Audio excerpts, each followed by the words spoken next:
S'il y a bien un animé qui a bien démontré la souffrance de ses personnages, c'est bien Naruto.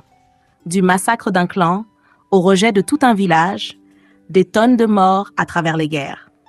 Bref, aujourd'hui, on est là pour savoir quel est le personnage qui a le plus souffert dans Naruto.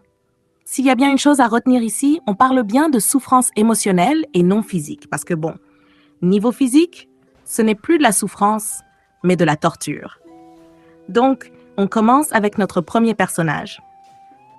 Les gars, si on doit parler de souffrance, Naruto en fait vraiment partie. Étant enfant, il a vécu la solitude et le rejet de tout un village et il n'a même pas connu ses parents. En plus, il a vécu seul et sans éducation parentale. Tout ça à cause de cet enfoiré d'Hiruzen.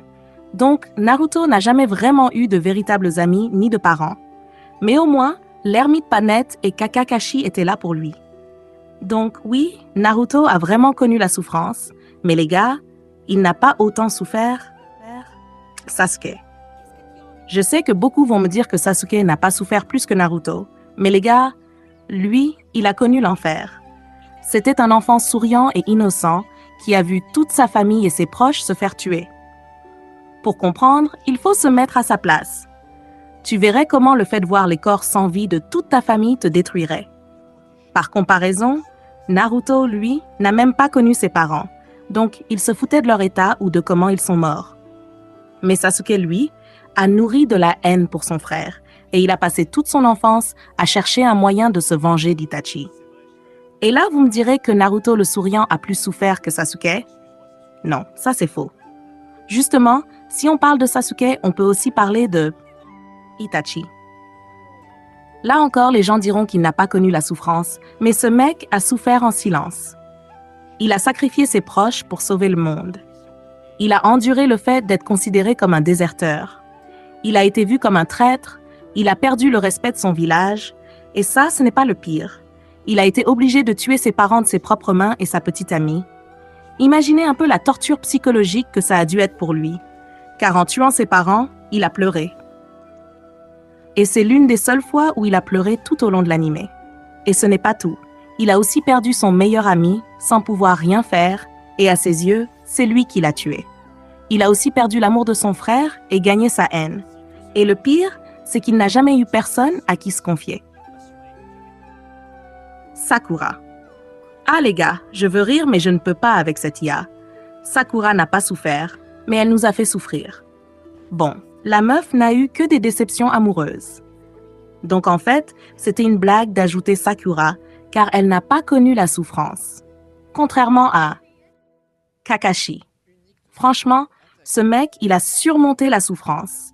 Mais il faut avouer qu'il a souffert. Il a perdu presque que tous ses proches jusqu'à rester seul. Imagine, il a perdu son meilleur ami, ils ont pleuré ensemble, puis il perd sa meilleure amie Rin.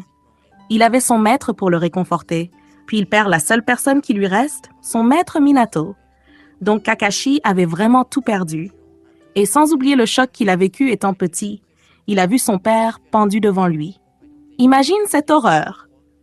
Il a vécu orphelin, et si on parle de Rin, il l'a tué de ses propres mains. Donc le choc émotionnel est encore plus grand. Mais au moins, on sent qu'il s'est reconstruit avec le temps et a surmonté la douleur, même s'il a gardé des cicatrices énormes. Pour le prochain, on sort du village de Konoha. Gaara, mon cher Gaara du sable. Il avait des parents et des frères et sœurs, mais il n'a jamais vraiment connu l'amour, ni de l'un, ni de l'autre. Les gars, il faut voir. Sa propre mère le considérait comme un démon, son père biologique le voyait comme une arme de guerre, et il a même ordonné de le tuer, et ça par sa propre tante. Non, la famille de Gaara était vraiment horrible. Mais il a quand même eu de bons frères et sœurs. Bon, je pense surtout que leur relation était plutôt basée sur le respect et la peur, car faut voir, ils ne se portaient pas vraiment dans leur cœur. Donc il a souffert d'une grande solitude, car il était rejeté par sa famille et par son entourage, comme ses amis. Gaara, non, lui, on sous-estime la douleur qu'il a subie. Et donc, pour moi, de cette liste, le personnage qui a le plus souffert est Sasuke Uchiwa. J'aimerais continuer, mais je n'ai pas assez de temps, donc like et abonne-toi pour voir la partie 2.